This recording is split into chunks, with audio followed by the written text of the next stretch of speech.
Welcome to the Microsoft Partner Network Thought Leader Podcast series. In this edition, we're talking with Mario Carvajal and Raymond Scott, Chief Technical Executives at AvePoint. The company is a Microsoft Cloud expert, advising more than 15,000 businesses and 5 million cloud users worldwide. They discuss how technical people communicate solution benefits to non-technical people, and how your personal brand is interconnected with and critically important to your professional brand. Hi, this is Bill Hull. I'm a Microsoft partner from the U.S. Licensing Group based in Lake Stevens, Washington. Thanks for joining us on the podcast today.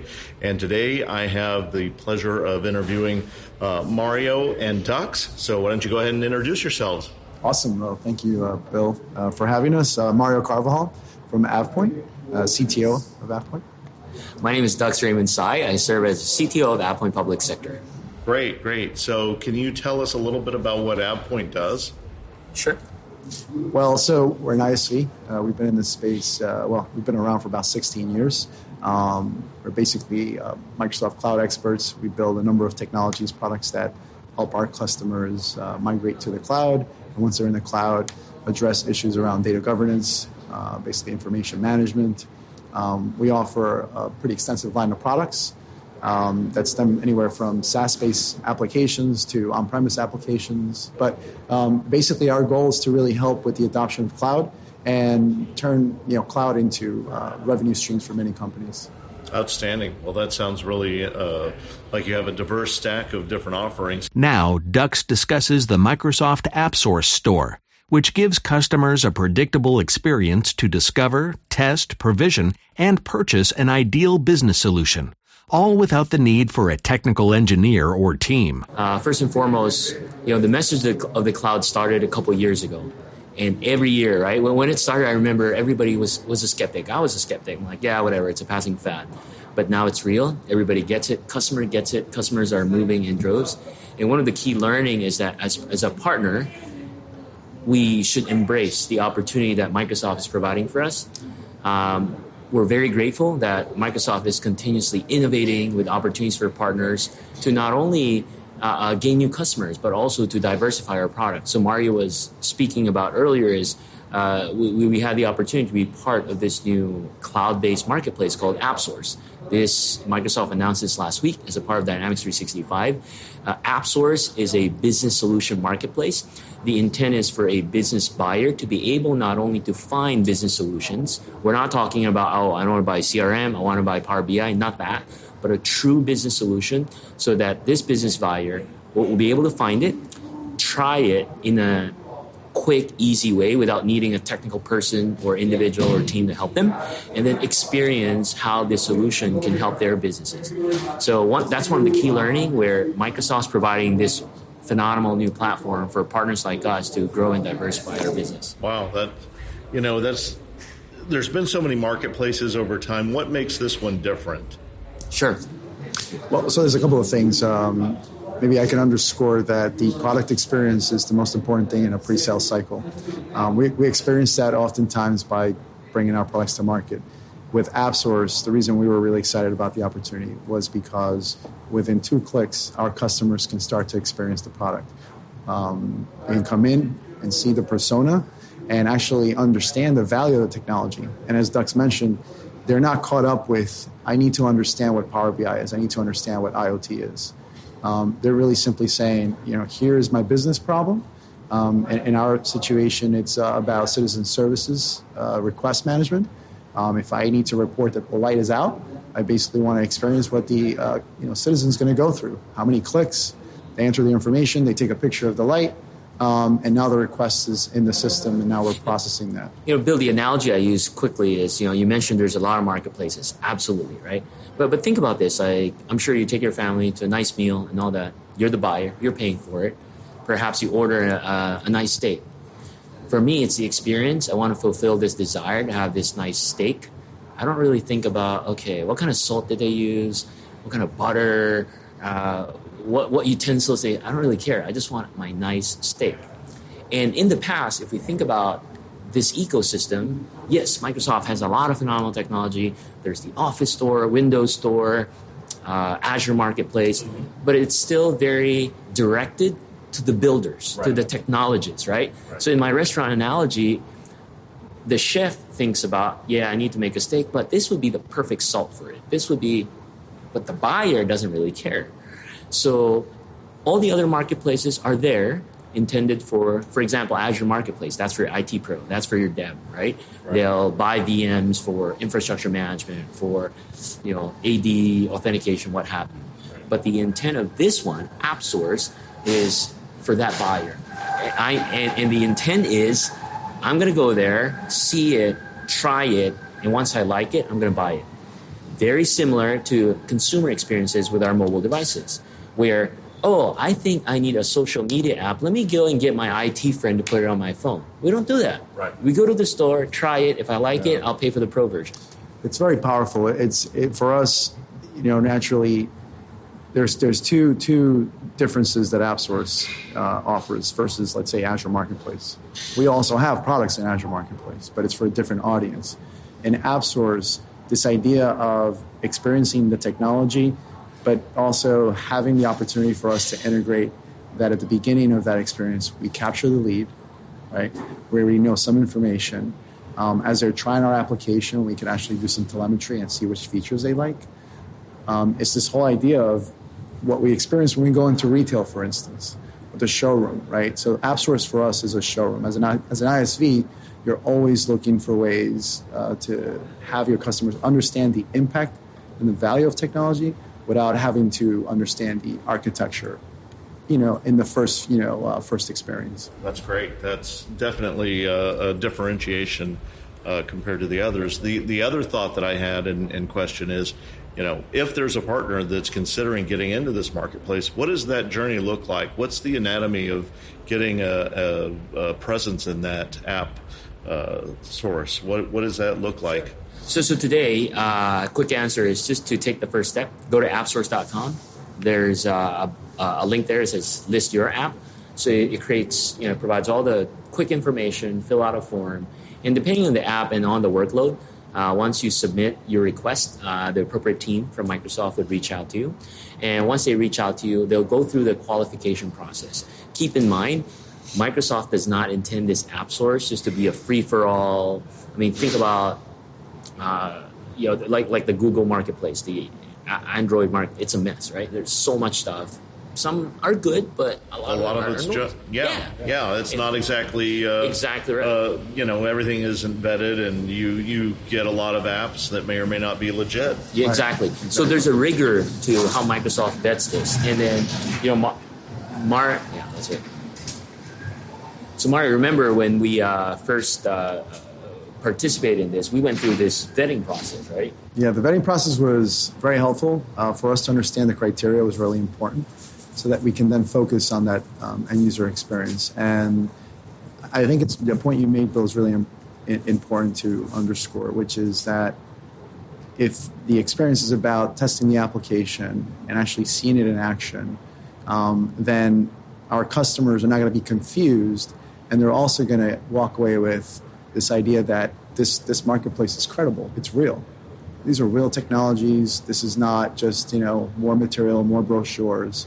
And then the other thing that it also is offering us is a storefront for software, which software tends to be abstract, right? So the storefront, we can list videos, and Microsoft really in the onboarding process helps you with that curation of your content and gives you flexibility to modify the content. Mario, can you share a little bit about your particular app in that store and exactly what it does? Sure. I'm actually going to tee it off to you. Our app is called AppPoint Citizen Services. So we intended this for government organizations, cities, state and local. So for example, Bill, where do you live? In Lake Stevens, Washington. Lake Stevens, Washington, right? So on a given day, you go out, right, and there's a pothole. Right. What do you do about that? How do you tell your local government about it? You don't. You drive around it. If you could. If you could? How would you want to do it? Well, it'd be great if there was an app. Well, yeah, if there's an app, right? Right. So one thing I have to make clear, by the way, every government agency, cities, large or small, actually provides a service to their constituents, if you find something like that, non-emergency needs, you can actually call 311. Oh, really? Yes, call 311 and say, I found a pothole here. But you don't do it, and nobody does it. Nobody knows about that. Right. However, if, for example, the government provides a way in an experience, just like how we would in our personal lives, right? If you're not happy about the restaurant, what do? You go to Yelp and say, food's not good. Right. If you're not happy about the phone you bought, you go to Amazon and say 2 stars, or I want my money back. Right. All on your phone. So AppPoint Citizen Services, step 1, provides the constituent, the citizen, an easy way to report non-emergency services, be it potholes, broken street lamps, noise complaint, graffiti, what have you, right?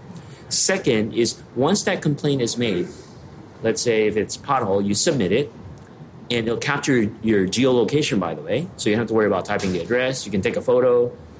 All that information is captured, and once you hit submit, you also have the option to be updated as to what the status is. Once you hit submit, the local government agency who's supposed to deal with it will get it. They'll get an alert. Once they click on it, it'll take them to CRM. In CRM Online, so they'll see outstanding service requests, right? Be it pothole, be it light fixture, be it street lamps. And now the third step is, now that they know, they need to send somebody to fix it. Now again, think about your local field inspectors or field engineers. The typical model is, if they need something, they go, they bring paper and pen, here's a form, checklist, I do it, I fill it. But what happens to that paper? They go back to the office and type it in something. Yeah. Right. So the idea with this is, once the request comes in, we just hit a button and say, oh, I'm going to assign Mario, the engineer, to fix that pothole. We'll go to his phone. All his tasks are there. If there's a standard operating procedure, right, it may be a Word document through OneDrive for Business. So that's the idea, but we took it further, right? Because some people may say, well, this concept has been around. Other than your technology, there's a lot of other technology that does that. With the power of the Azure services, we layered in IoT, machine learning, predictive analysis, Power BI. For example, let's say the mayor wants to see what's going on in my city. I mean, we can have the mayor log into CRM, which is great. But, mayors love fancy visualizations and dashboards. Sure. So we put Power BI when in the same system, the mayor doesn't have to know if it's Power BI or whatever. They look at it, all the reports. Okay, today your people fixed 3 things, or there's so many potholes that were reported. That's one. Second is, through Azure Machine Learning, if you have IoT devices, we can tap into your streetlights data and say, you know what? In the last 10 years, this is the occurrences of lights breaking down, whatnot. So I'm going to tell you in the next 3 months, these 10 other bulbs will die. Think about that. Wow. Intelligent, proactive government. Implications are huge. Number 1, you may be able to prevent crime because it's not dark. Number 2, I don't have to stock up all these bulbs, reduce warehouse space. I can negotiate procurement with the vendor. Right? And then the last point around predictive analysis. What if you, instead of doing bulk orders of those 10 lamps, you're saying, you know what, I'm just going to tell the lamp or the street light, a week before you break down, remind us. So now we're able to let IoT devices self-report. Because I can't rely on Bill. He just said that, right? He had a pothole, but I don't care. What if the street light, we tell it, you know what, 7 days before we think you'll break, let us know and we'll go and fix you. That's the exciting part. Yeah. But wait, one more thing. We hooked it up to Cortana Assistant as well. Literally from Windows 10. Hey, Cortana, how many streetlights are out? Power BI will show the report. Hey, Cortana, how many field engineers are out doing this work? And that's the power of the Microsoft platform through our technology, and now it's deployed on AppSource. That's just amazing. Yeah. What a great solution. There's 2 things we don't want to forget, that there are other workloads: budget management, right? Safety. Permitting, claims management. There's a long list of real issues that we're able now to address and help that city or that government official. Oftentimes, it's hard to anticipate where crime's going to happen. Well, guess what? Now you have a sense of where perhaps light may be an issue. Playgrounds, are they safer? And the idea is that from here, we're going to expand. And the concept of IoT is, the beauty is that now there's a lot of infrastructure in many cities that's been deployed. It's just sitting there waiting for us to tap into that data set. And we're talking weather patterns, cameras, And of course, sensors that are not only in lights, but sensors that also dictate traffic patterns. So now imagine this, parades are coming in. How do we actually prepare for the parade? How much presence do we have? Security. It's really, really, really powerful. But one thing I want to kind of come back to, since, from a partner perspective, right? If a customer wanted to do this, forget AppSource. If the customer wanted to do this in the traditional world, what would it take to do a POC? Yeah.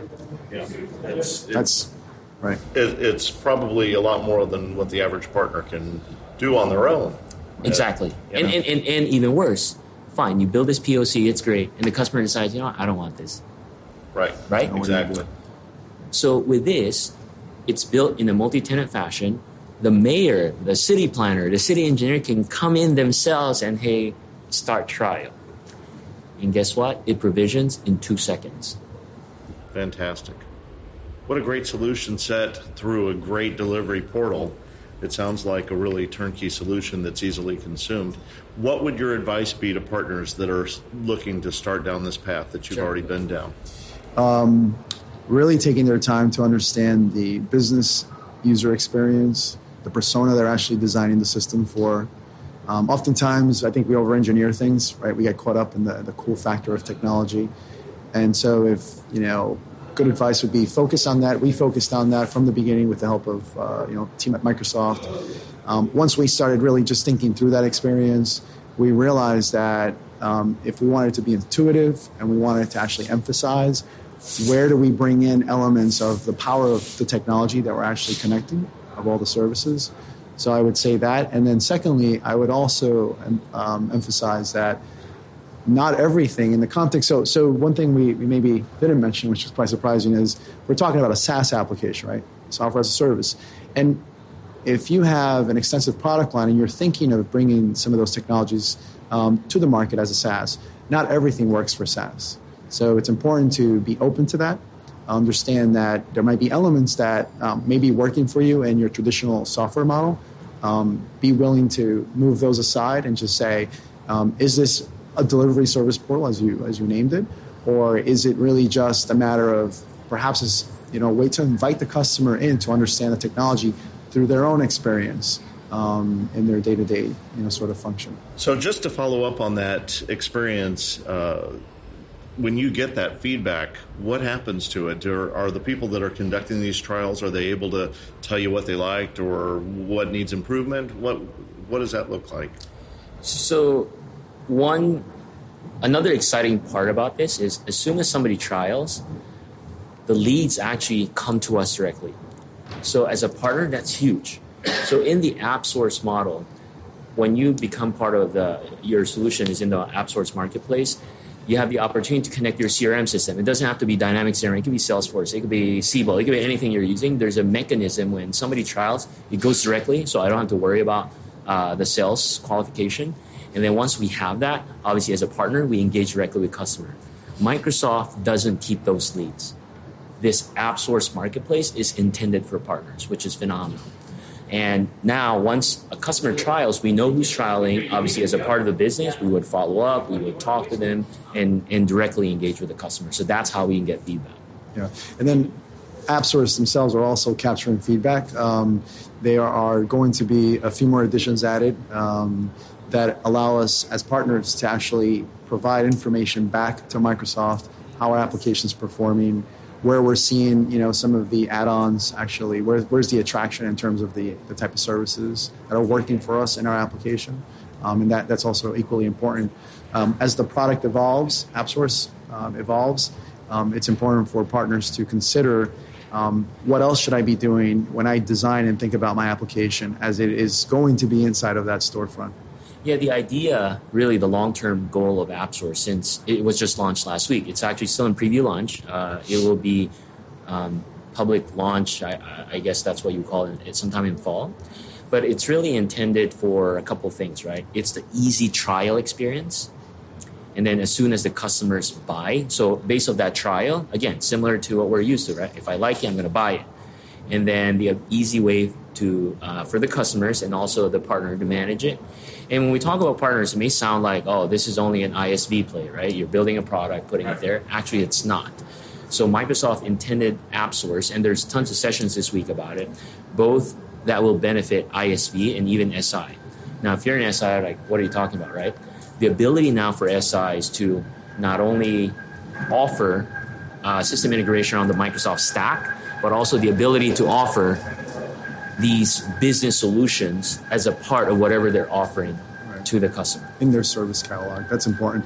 And what we will do as partners is also include the recommended set of SIs that actually, have skills aligned with the application, which is also important. Wow. So if it's public sector, sure, you want to make sure that, public sector SIs are recommended there. I mean, think about Office 365, right? Anybody can buy Office 365. You can try it out. Right. But if you want to go crazy and do heavy customizations, line of business integration, you want to get an SI partner. Right. Same idea. If a customer procures this self-service, they just want to use out-of-the-box stuff, good for you. But if they want to go at it and do major integrations, there are going to be recommended partners that they can work with. And I think the illustration is that the citizen services is a platform for us. And the data broker technology that Dux mentioned before allows you to connect multiple data services. So we expect the SIs to do that. We have an implementation of this application in a dedicated instance where we have over 50 external systems connected, driving more value to the application. So beyond that, let's say that, obviously once this comes out of trial, you're going to have a lot of apps and different things available. How do you surface your app to the top of the stack or the search results? Is there something built in that you can leverage to get a higher ranking, as we would say? Sure. That's a great question, Bill. One of the things that Microsoft did really well is they have part of the onboarding experience is your ability to start defining through a series of categories where you want your application to surface. Is it a customer service type application? Is it a inventory management type system? And then the other aspect of it would also be the types of add-ons. So if I'm looking for an intelligent business app that actually is going to be using smart, devices, that'll also help you, filter out and get your search results in a more positive way. So I want to just change gears a little bit. We talk about presence in the, AppSource. It all collectively creates a brand. And I would say, Dux, you have one of the stronger personal brands that I've seen.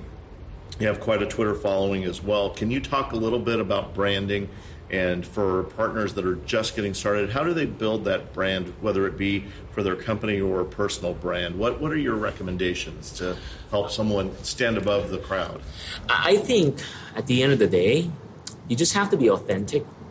Again, this is my opinion, but the biggest mistake individually, right? Because if you think about companies are made of people.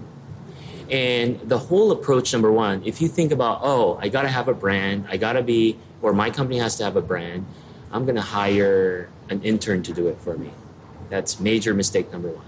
Right? You have to be authentic because that person most likely won't be able to make decisions.